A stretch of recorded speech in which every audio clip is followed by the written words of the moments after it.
So tell me a little bit about Asa and what was he like? You're gonna have to give me a minute. Asa. You never really could, no one could ever really just match how he was, you know? He was just an outgoing person, and he was super smart. And in school, like, he was a perfectionist about everything. Like, his grades had to be perfect. And in athletics, like, he had to be perfect. As we all know, he became a professional outdoorsman. And since we were in high school, like, that was his dream job. He always wanted to do that. And he always wanted to have his TV show. And then to see him actually get a TV show, it's still a great TV show to just go back and rewatch, you know?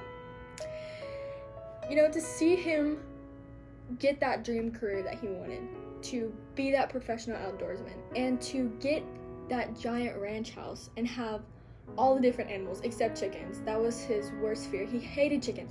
For some reason, every time he would, like, see a chicken, he would just take off running the other way. Like, chickens were not it.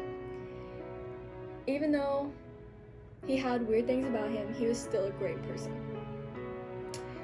One day, me and him, you know, we just had a regular conversation one day, and I just randomly asked him the question, what was one of the weirdest smells you've ever smelled? He said, duck breasts.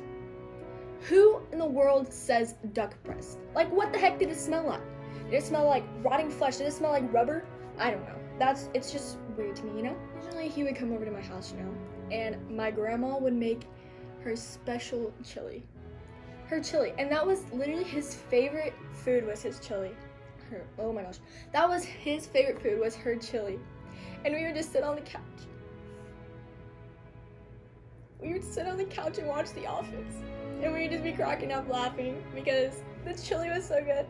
And The Office was even better, you know? And I can remember one time, he took a nap on my couch, you know? And when he woke up, I was like, so how was your nap?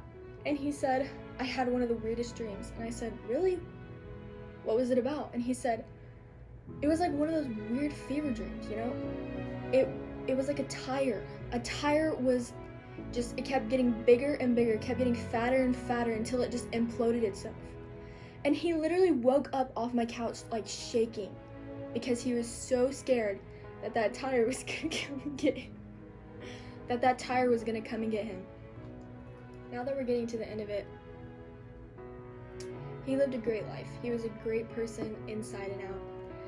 He was so nice and he was so funny. When he walked in the room, his smile just warmed up the whole place. You know, people just, they wanted to be like him. Asa died a terrible death, but he didn't suffer much.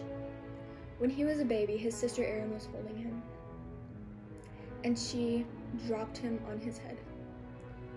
And when she dropped him, and when his head hit the floor, it caused a small rupture in his brain that later on would affect him when he was older. While he was driving down I-35, he had a brain aneurysm due to that small rupture that happened when his sister dropped him.